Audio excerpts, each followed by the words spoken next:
오늘부터 여러분과 함께 수요일 날 함께 에베소서를 여러분과 함께 공부하고자 합니다. 이 에베소서는 에베소 성도들에게 쓴 편지이죠. 지금으로부터 한 2000년 전 소아시아, 지금으로 말하면 이제 터키 지역이죠. 그 지역에 가장 중심되는 도시가 있었는데 그것이 에베소였습니다. 이 에베소는 당시 모든 나라가 그랬듯이 그 당시에 모든 소아시아 전역이 로마의 지배 아래 있었고 문화는 헬라의 문화에 지배를 당하고 있었습니다. 그러니까 헬라의 문화권이었고 로마의 지배를 받고 있었고 그리스어죠. 그리스어, 헬라어가 그 당시에는 세계의 공용어였습니다. 그래서 이 구약 성경은 히브리어로 쓰여 있다면 이 신약 성경은 그리스어입니다. 그러니까 헬라어죠. 헬라어라고 표현하는데 정확하게 표현하면 그리스어입니다. 자, 오늘 이 편지는 사도 바울이 로마의 감옥에서 쓴 편지입니다. 그래서 이 편지를 옥중에서 썼다 그래서 옥중서신이라고 얘기합니다. 그러니까 바울이 감옥에서 쓴 편지입니다. 감옥에서 쓴 편지가 4권이 있어요. 하나는 에베소, 또 빌립보서, 골로새서, 그리고 빌레몬서, 이렇게 4권을 로마의 감옥에서 편지를 쓰게 된 것입니다. 그러니까 이제 감옥 안에 들어가서 미결수로서 그런 판결을 받기 전에 감옥 안에 갇혀 있는 구금이죠. 오늘 말하면 이제 구치소 같은 데서 있으면서 조금 자유로운 몸이었을 것입니다. 원래 이 로마의 감옥은 지하예요. 그런데 바울이 죄가 형량이 선고되기 전에는 그런 어떤 이 단독주택 같은 그런 데 이제 구금이 되어 있었던 것 같아요. 자, 근데 이 감옥에서 고통 가운데서 쓰여진 책이다 보니까 뭐라 그럴까, 이 바울이 굉장히 깊은 은혜 안에서 쓰여진 책이었고 바울의 나이나 신앙이 원숙한 가운데에서 쓰여졌어요. 그렇기 때문에 이 에베소서는 굉장히 깊은 책입니다. 그래서 저도 이 에베소서를 사실은 강의하는 것들을 주저주저 하고 다른 책들을 먼저 좀 많이 했어요.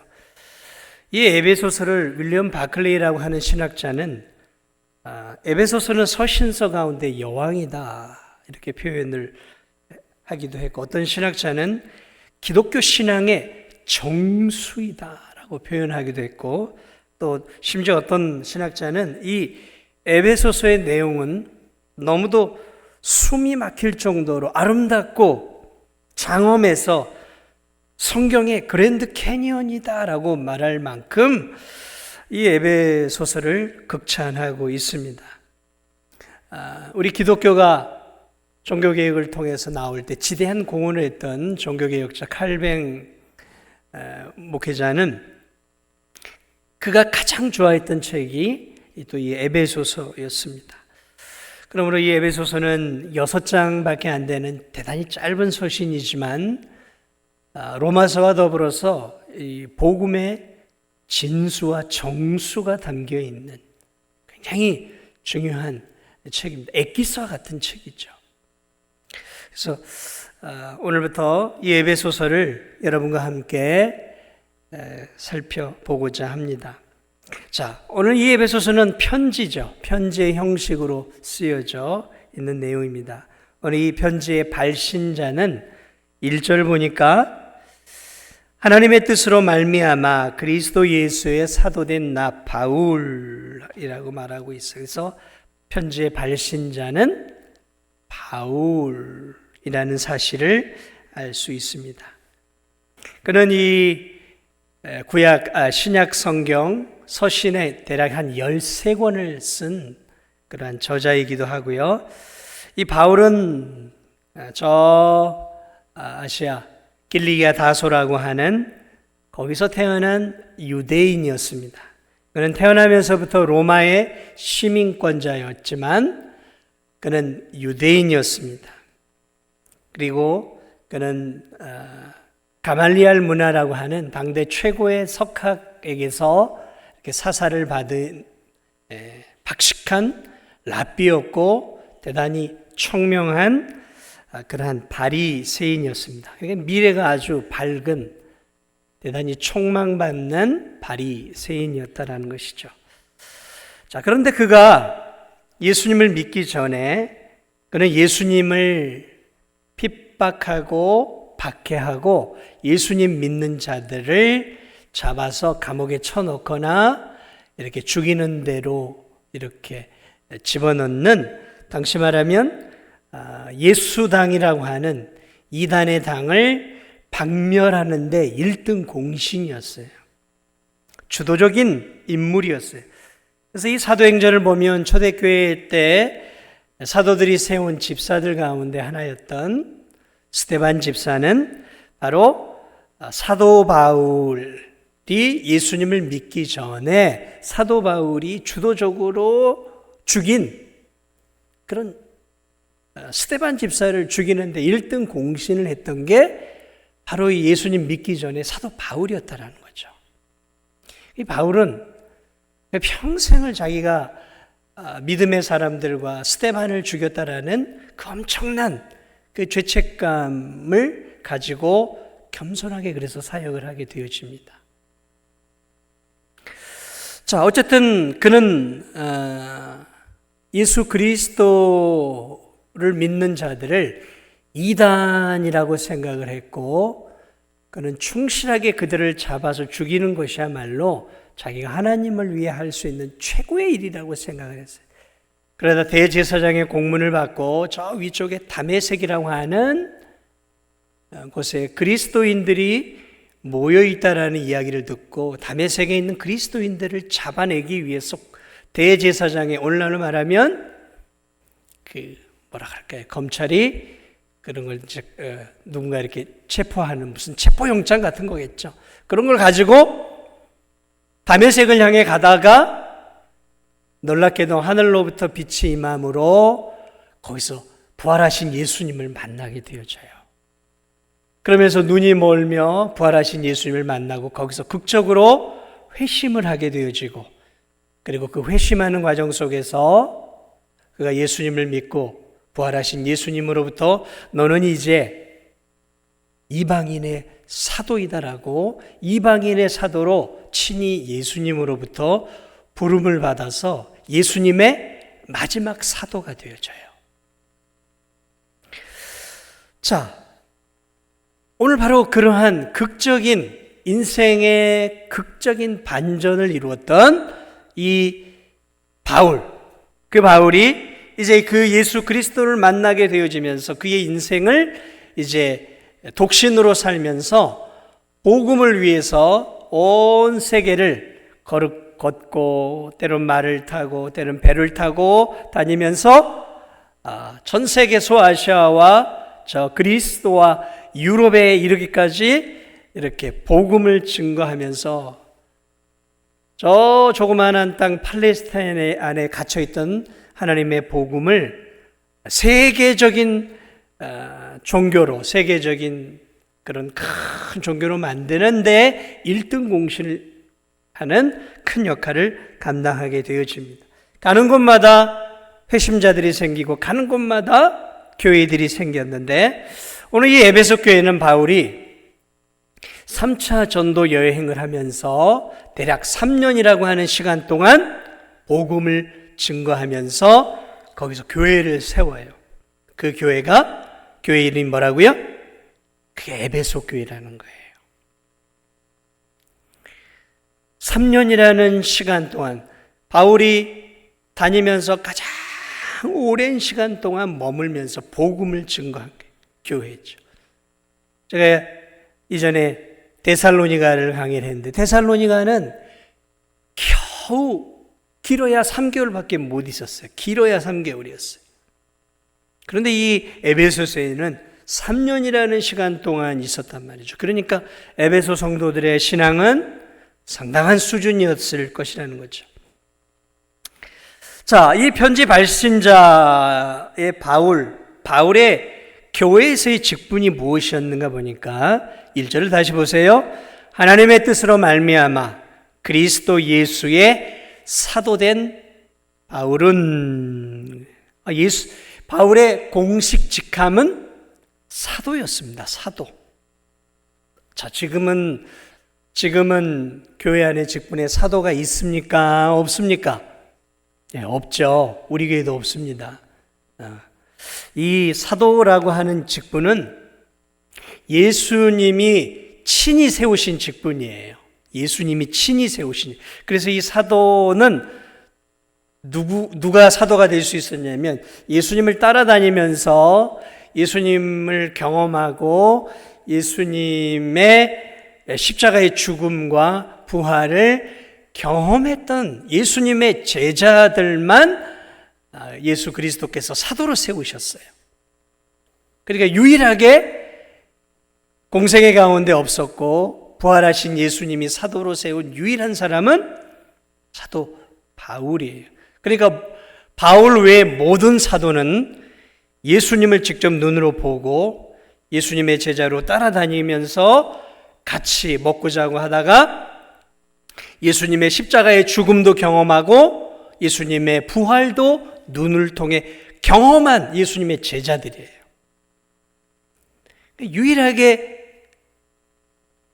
예수님이 부활하신 다음에 사도로 세운 사람이 누구냐면 사도 바울이에요. 그래서 사도 바울은 가는 곳마다 야, 네가 진짜 사도냐? 라는 의구심을 많이 받았어요. 왜냐하면 그는 예수님이 특별하게 세웠던 유일한 사도였기 때문에 그래요. 자, 어쨌든 바울의 교회에서의 공식 직분은 사도였습니다. 베드로, 안드레, 야고보, 요한과 같은 사도의 반열에 올라가는 대단히 특별한 직분이었어요. 이 사도가 하는 일들이 무엇이었냐면 교회를 세우는 일들이었어요. 교회를 세우는 일들을 위해서 예수님이 사도라고 하는 직분을 주셨던 거예요. 자, 그러므로 이 사도의 직분은 예수님의 제자들로 끝난 거예요. 바울로 끝난 거예요. 그것이 계속해서 계승되고 지금 장로, 무슨 집사, 이런 것처럼 이렇게 시간이 흘러서 계속 오는 직분이 아니라는 거예요. 자, 그러므로 오늘날 그런 교회들도 있어요. 뭐냐면 좀 특이한 자칭 사도라 하는 것을 인정하는 교단이 있어요. 그래서 자기를 사도라고 여겨요. 그래서 하나님께서 지금도 자기를 하나님이 사도로 지금도 세워서 하나님이 지금 나에게 사도에게 말씀했던 것처럼 나에게 말씀도 하시고 그리고 교회에 주고자 하는 말을 지금 나를 통해 주신다고 생각해요. 그걸 이제 신사도라 그래요. 그런 사람들은 이제 교회에서 내가 사도다 그러면서 이렇게 말씀을 전하다가 주님이 지금 나에게 말씀하고 있다. 여러분 들으십시오. 주님이 지금 나에게 말씀하고 있습니다. 그러면서 주님이 하신 말씀을 바로 생중계해서 성도들에게 이야기를 하는 거죠. 그런 것들은 말 그대로 오만함이죠. 교만함이죠. 사도라고 하는 직분은 예수님의 12제자와 그리고 사도 바울로 끝난 한시적인 직분이었고 교회를 세울 수 있도록 하기 위해서 예수님이 특별하게 세웠던 그 시대에 한정된 직분이었다라는 것이죠. 자, 어쨌든 바울은 그렇게 부활하신 예수님이 친히 사도로 세웠어요. 그러므로 이 사도된 직분을 바울은 뭐라고 얘기를 하고 있냐면 이렇게 얘기합니다. 다시 1절을 보세요. 하나님의 뜻으로 말미암아 그리스도 예수의 사도된 바울은, 자, 그러므로 바울은 자기가 사도된 것을 이렇게 얘기합니다. 내가 사도된 것은 하나님의 뜻으로 말미암아 된 거다라는 거예요. 하나님의 뜻으로 된 것이다. 하나님이 나를 사도로 세웠다라는 거예요.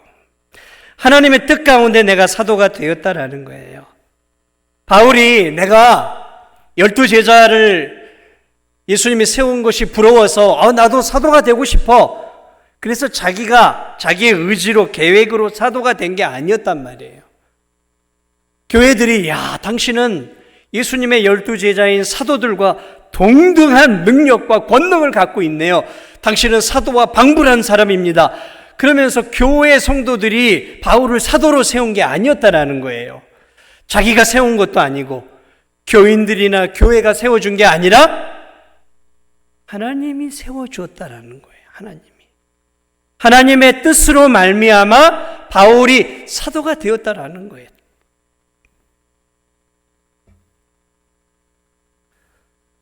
그렇습니다. 오늘 이 사도는 예수님의 12제자를 비롯해 바울도 마찬가지고 하나님이 친히 세운 직분이었다라는 것이. 그러면 왜 사도를 세웠는가, 하나님이? 왜 예수님이 사도를 세웠는가라는 거죠. 다시 1절을 보세요. 왜 세웠는지 1절 안에 답이 있어요. 하나님의 뜻으로 말미암아 그리스도 예수의 사도된 바울. 하나님의 뜻으로 세웠는데 어떤 사도였냐면 그리스도 예수의 사도예요. 그리스도 예수의 사도라는 거예요. 다시 말하면 그리스도 예수를 증거하고 자랑하도록 하기 위해서 사도가 되었다라는 거예요. 그러니까 사도가 하는 일들이 무엇이었냐면 아까도 제가 얘기했죠. 사도는 예수님과 동행하고 예수님의 기적을 보고 예수님을 구주로 믿고 예수님의 십자가의 죽음을 보고 예수님의 부활을 보고 예수님의 승천을 보았단 말이에요. 그리고 예수님의 재림을 바라보았단 말이에요. 그러므로 이 사도라고 하는 사람들이 하는 일들이 무엇이었냐면 바로 그리스도 예수를 세상 속에서 드러내고 자랑하고 복음을 증거하고 교회를 세우고 그 교회의 성도들을 예수의 말씀으로 양육하고 교회를 하나님이 기뻐하는 아름다운 하나님의 교회로 세워가는, 다시 말하면 예수 그리스도의 뜻을 이루도록 하기 위해서 세워진 직분이 사도다라는 거예요. 그래서 그리스도 예수의 사도된 나 바울은 이렇게 표현하고 있다는 거예요. 이 말 속에 사도의 직분이 담겨 있는 거예요. 하나님의 뜻으로 말미암아 사도가 되었는데 무엇을 위해서요?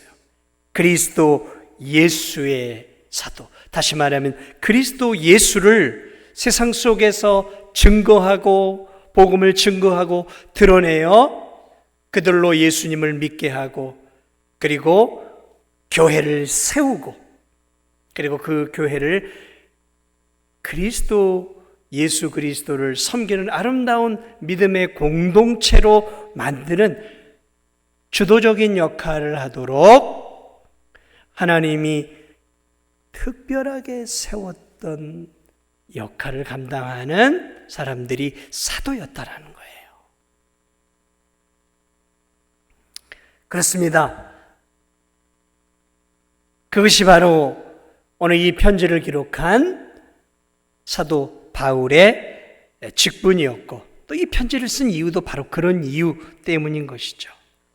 저는 이 사도 바울의 모습들을 바라보면서 그러면 사도만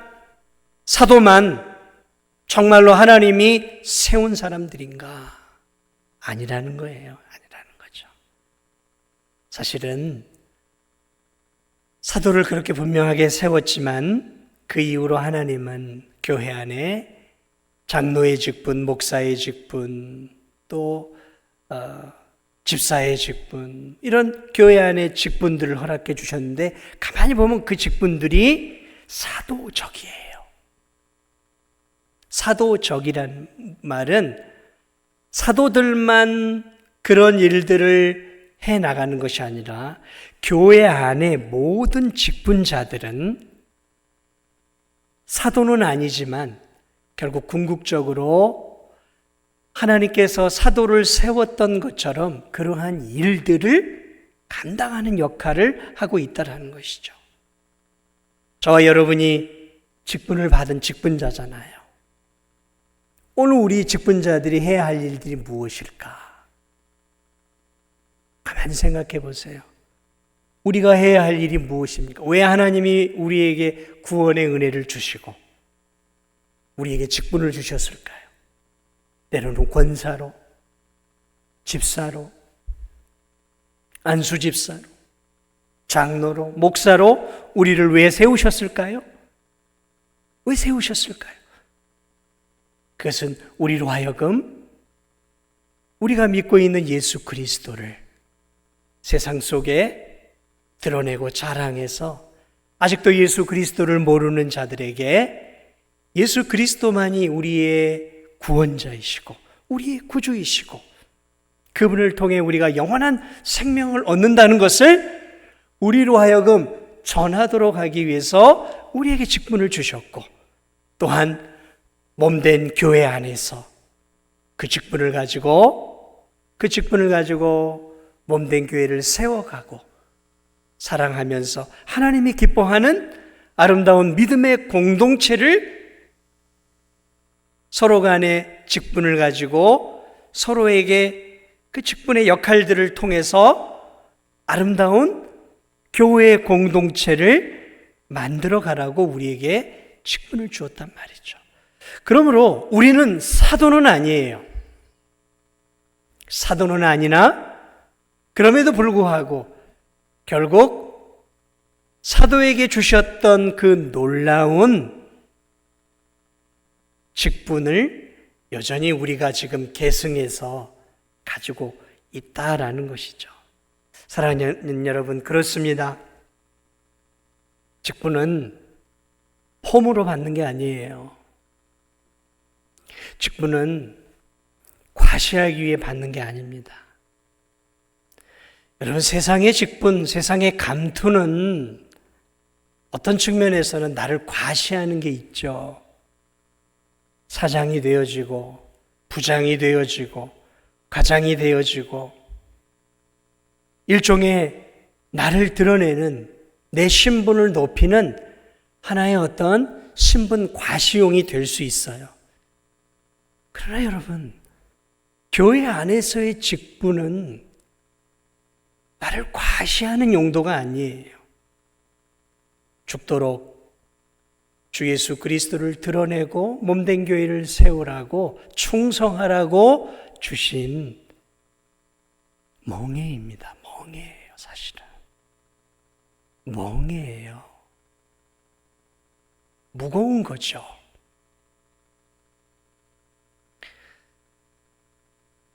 사도 바울은 이것을 무거운 멍에로 알고 있었어요. 영광스러웠지만 감당하는 것들이 쉽지 않은 무거운 주님이 나에게 주시는 영광스럽지만 무거운 영적인 짐으로 알고 있었어요. 오늘 우리에게도 필요한 게 그런 거예요. 직분을 과시하고 심지어는 저는 어떤 큰 교회들에서는 이 중직에 올라가기 위해서 로비도 하고요. 별 돈도 쓰고요. 막 그런 추잡한 일들이 일어나고 있어요. 뭘 몰라도 너무 모르는 거예요. 세상에 무슨 국회의원 될 때 돈 풀고, 군수 될 때 돈 풀고, 다 돈 풀잖아요. 그런데 영광스러운 교회의 직분을 얻기 위해서도 경쟁이 치열하니까 아주 소수지만 그러한 미숙하면서 어리석은 그리스도인들이 있어요. 사랑하는 여러분, 사실은 직분은 무거운 거예요. 힘든 일이에요. 중직이 되어진다는 건 말 그대로 무거운 거라고요. 힘든 일이라는 거죠. 그러한 직분을 맡을 때 더 많이 주를 위해서 희생하고 헌신하는 거란 말이죠. 왜 나는 직분을 안 줘? 그건 아닌 거예요. 여러분, 제가 여러분에게 일을 2배, 3배 시키면 여러분 좋아하시겠어요? 중직이 된다는 건 하나님 나라를 위해 2배, 3배 내가 헌신하겠다라는 거예요. 물질적인 것으로, 시간적인 것으로, 재능으로 정말 주를 위해 헌신하겠다라는 거거든요. 복음을 위해 사는 거잖아요. 그래서 사도 바울은 결혼을 포기했어요. 너무 영광스러운 직분인데 너무 감당할 수 없으니까 이 결혼해서는 도무지 세계를 다니며 복음을 전하고 가정을 감당할 수 없으니까 가정을 포기했어요. 그래서 그는 성경을 보니까 스스로 고자가 되었다고 얘기해요. 스스로 고자가 되었다. 결혼을 포기했다는 얘기예요. 복음을 위해 남자로서의 그 욕망을 포기했어요.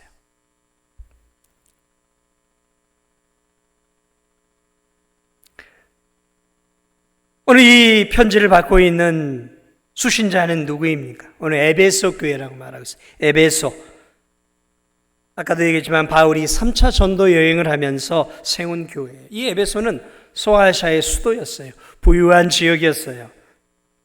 물질이 흐르는 곳이었어요.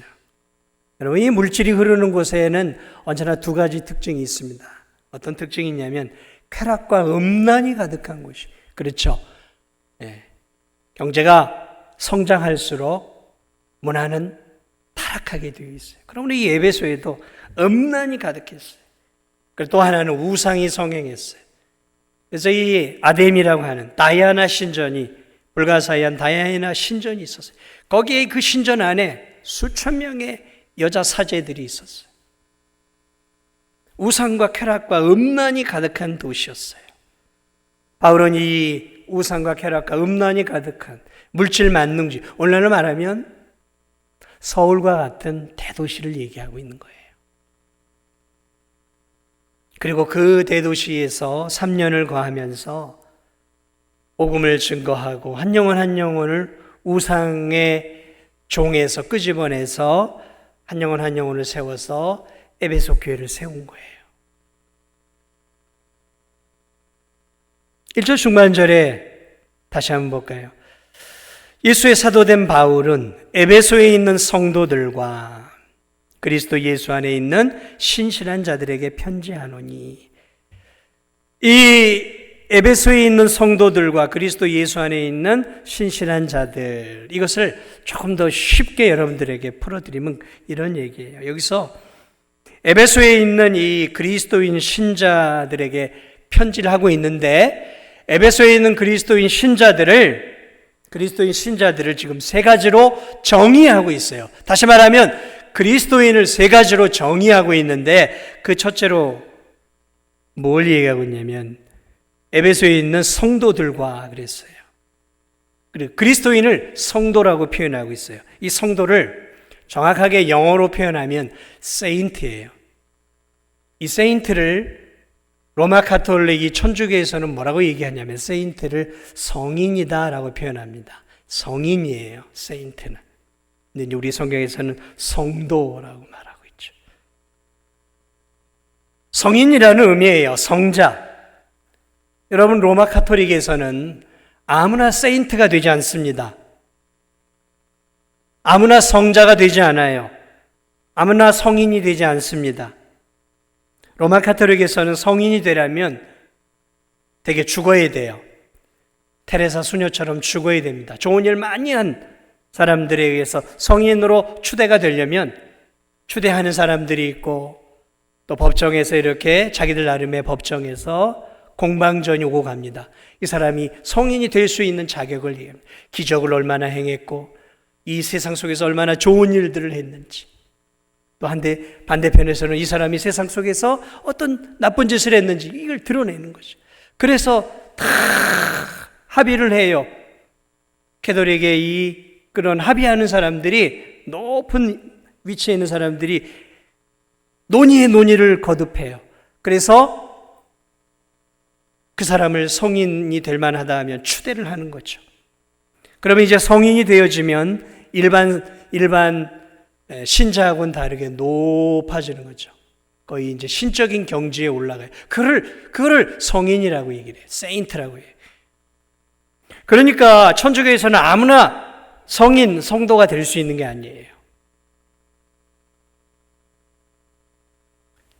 천주교에서의 이 성인은 성경과 아주 대단히 거리가 멉니다. 그런데 우리가 믿는 기독교에서는 성인을 뭐라고 얘기하고 있냐면, 에베소에 있는 성도들 하면서 에베소에서 예수님을 믿는 모든 자들은 다 성인이다라고 말하고 있는 거예요. 예수님을 믿는 모든 자들은 성인이고 성자다라고 말하고 있는 거죠. 그것은 우리가 쉽게 성도다라고 표현하는 같은 표현이에요. 사랑하는 여러분, 그렇습니다. 그리스도인들은 성인입니다. 그리스도인들은 성인이에요. 왜 성인이 되었습니까? 예수 그리스도께서 내 죄를 십자가에서 다 씻어 주셨기 때문에 그리스도인들은 예수 그리스도를 믿는 그 순간 죄인에서 의롭게 되어지는 성인이 되어지는 거예요. 성자가 되어지는 거예요. 그것을 기독교적 용어로는 성도다라고 말하는 거죠. 이게 기독교의 놀라운 비밀인 것이죠. 얼마나 이 땅에서 예수님 믿고 착한 일을 많이 하고 선한 일을 많이 하고 기적을 많이 했느냐에 의해서 성도가 되어지고 안 되어지고가 아니라, 기독교에서는 정말 예수 그리스도를 믿으면 누구나 주 예수 그리스도 안에서 무엇이 되어져요? 성인이 되어지는 거예요.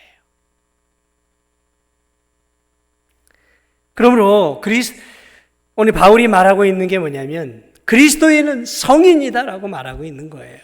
그리스도인은 성자다라고 말하고 있는 거예요. 그가 착한 일을 했고 선한 일을 많이 했고 놀라운 기적을 많이 일으켜서가 아니라,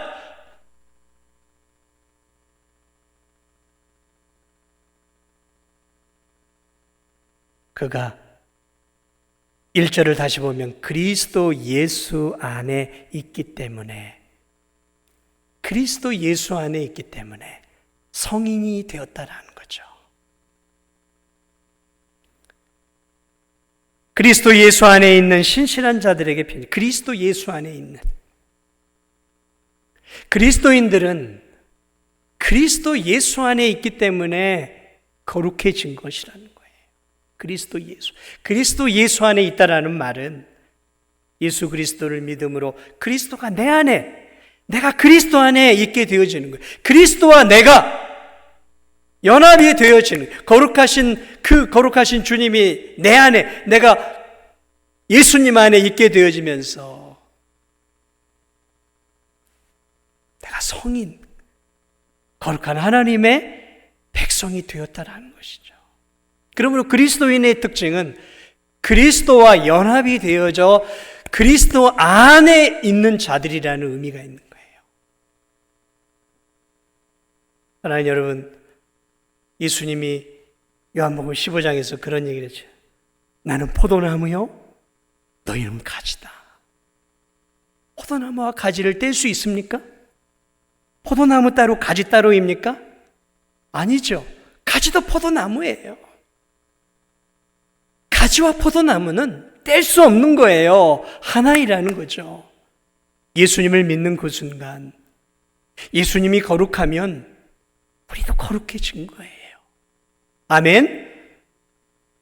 여러분, 포도나무와 가지가 붙어 있으면 이거 포도나무 이 큰 줄기만 포도나무고 붙어 있는 가지들은 이건 포도나무가 아니야 라고 말합니까? 아니에요. 포도나무에 붙어 있는 모든 가지는 다 포도나무인 거예요. 예수 그리스도와 연합이 되어졌다면, 예수 그리스도께서 거룩하신 분이시기 때문에 우리 또한 거룩해진 거예요. 거룩해진 거예요. 그러므로 우리가 거룩하냐, 거룩하지 않느냐를 내 행위로 따지면 안 되는 거예요. 내 행위가 아니라 내가 정말 예수님을 믿음으로 예수님과 내가 연합되어서 내가 그리스도 안에 있고 그리스도가 내 안에 있느냐를 보아야 되는 거예요. 우린 자꾸 내가 예배 잘 드리고 헌금 잘하고 교회 봉사 잘하면 그리스도 안에 있는 것 같고 내가 정말 거룩한 사람인 것 같고 신앙생활을 좀 게으리하고 잘 못하고 하면 나는 거룩하지 못하고 그리스도의 자녀인지 아닌지 의심하고 그러면 안 된다는 거죠. 왜요? 그거는 내 행위에 의존하는 거잖아요. 그리스도인이라는 것은 그리스도 안에 그리스도와 연합되어 있다라는 거예요. 그러므로 우리 자신을 바라볼 때 바울이 에베소 교인들에게 말하고 있는 게 무엇이냐면 너희가 그리스도 안에 있지 않느냐, 너희가 그리스도와 연합되어 있지 않느냐, 그 얘기를 하고 있는 거예요. 그리스도와 연합이 되어 있기에 너희들은 성인이고 거룩한 하나님의 자녀들이고 하나님의 신실한 자들이다라고 말하고 있다는 것입니다. 놀라운 진리죠. 바울은 시작하면서부터 그리스도인이 누구인가를 먼저 밝혀주고 있어요. 그리스도인이 누구인가? 사랑하는 여러분, 우리 자신을 자꾸 내 종교적인 행위로 의해서 내 신앙을 평가하려고 하지 마세요.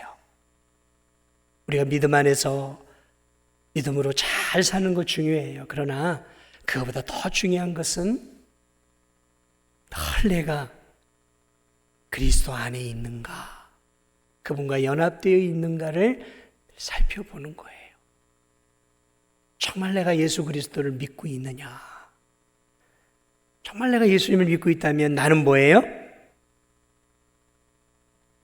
나는 거룩한 하나님의 자녀, 성도라는 것이죠.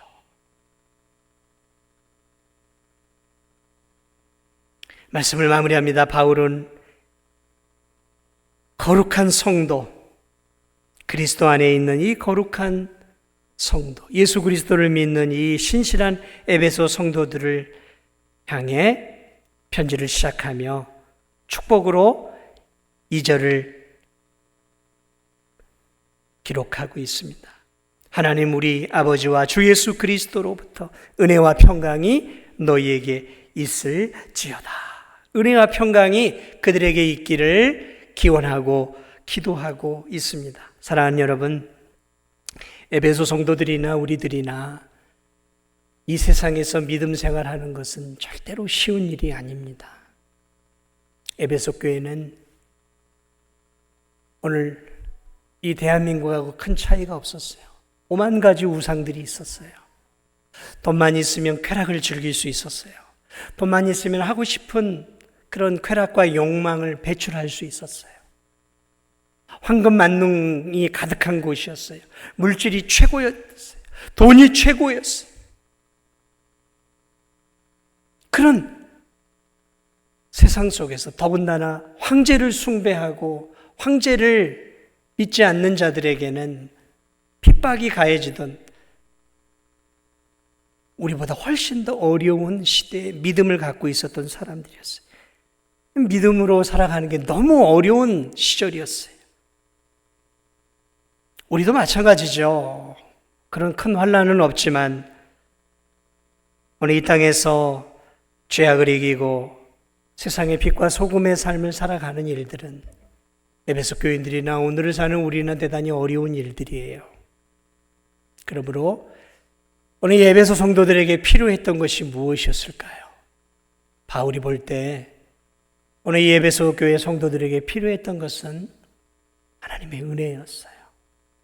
그리고 하나님의 평강이었어요. 하나님이 구원의 은혜만이 아니라 저들을 보호하시고 지켜주시는 그 하나님의 은혜만 있다면, 성령의 은혜만 있다면 저들이 얼마든지 죄악된 세상 속에서 믿음을 지켜갈 것이라고 확신을 했어요. 그리고 하나님의 그 평강만 있다면 어떤 위기 속에서도 저들이 마음이 흔들리지 않고 예수님을 붙잡고 살 것이라고 확신을 했어요. 그래서 바울은 그들에게 그리스도 예수 안에 있는 하나님 아버지와 주 예수 그리스도께서 주시는 그 은혜와 평강이 그들에게 함께 하기를 지금 축복하며 기도해 주고 있는 모습들을 바라보게 됩니다. 오늘 우리에게도 필요한 것은 하나님의 은혜와 하나님의 평강이에요. 하나님의 은혜와 평강이에요. 오늘 수많은 그리스도인들이 다양한 정신적인 질환을 겪고 있어요. 그 문제가 무엇일까요? 제가 볼 땐 마음의 평강을 잃어버렸기 때문에 그래요. 수많은 인생의 어려운 일들로 인해 이 마음이 요동치고 정신이 요동쳐요. 평강을 잃어버렸어요. 흔들리고 있다는 거예요. 바울은 이들을 향해 은혜와 평강으로, 하나님의 은혜와 평강으로 그들이 굳건하게 서서 예수 그리스도의 귀한 하나님의 자녀들로서 이 세상 속에서 하나님의 자녀답게 살기를 지금 기도해 주고 있는 것들을 바라보게 됩니다. 그렇습니다. 사랑하는 여러분, 오늘 우리에게도 필요한 것이 무엇일까? 말씀을 마무리하면서 우리에게 필요한 것이 있다면 우리가 누구인지를 분명하게 알고 사는 거예요. 내가 누구인지, 이 세상을 살아가고 있는 내가 누구인지를 분명하게 알고 사십시오. 세상의 대부분의 많은 사람들이 그런 생각 없이 사는 거예요. 그저 우연히 부모에 의해서 태어나고 그냥 이렇게 살아간다고 생각하는 거예요. 그냥 이렇게 흘러가는 대로 사는 거예요. 아니에요. 그렇지 않습니다. 우리는 흘러가는 대로 살아서는 안 돼요. 시간을 때우며 살아가는 사람들이 아니에요. 우리는 하나님의 거룩한 백성으로서 하나님이 목적을 가지고 우리를 구원해 주셨단 말이죠. 하나님 나라와 영광을 위하여 살도록 하나님이 그리스도의 법의 피를 통해 구원해 주신 하나님의 백성들이에요. 내가 하나님의 자녀라는 그 사실들을 잊어서는 안 되는 거예요. 그 정체성을 갖고 살아야 되는 거예요. 그저 이 세상 속에서 더 많은 부자가 되어지고 더 많은 부를 얻고 더 높이 올라가고 남들이 누리지 못하는 것, 더 많은 것들을 누리고 살고자 하는 그런 초라한 것들을 얻기 위해, 잠시 있다 사라져버릴 것들을 붙잡기 위해 우리가 존재하는 것이 아니라 영원한 하나님 나라를 위하여 복음을 증거하고 하나님의 아들 예수 그리스도를 자랑하고 증거하고 하나님의 교회를 세우고 하나님의 교회가 하나님의 일들을 멋있게 감당할 수 있도록 하나님이 우리를 부르시고 우리를 사명자로 세우시고 우리에게 직분을 주셔서 우리로 하여금 이 죄 많은 세상 속에서 영광스러운 하나님의 일꾼으로 살도록 은혜와 평강을 주시며 오늘도 하나님께서 우리를 사용하고 있는 하나님의 자녀라는 이 정체성을 붙잡고 살아가야 한다는 것입니다. 이 진도 땅에서 그 정체성을 잃어버리지 마세요. 남들과 뭔가를 비교하지 마시고 나를 부르신 그 하나님의 뜻을 붙잡고 아무쪼록 하나님의 은혜와 평강 안에서 우리 귀한 성도들이 정말 이 진도 땅에서 나를 부르신 그 하나님의 그 거룩한 뜻을 이루어드리는 하나님의 거룩한 성도들이 되시기를 예수 그리스도의 이름으로 축복을 드립니다.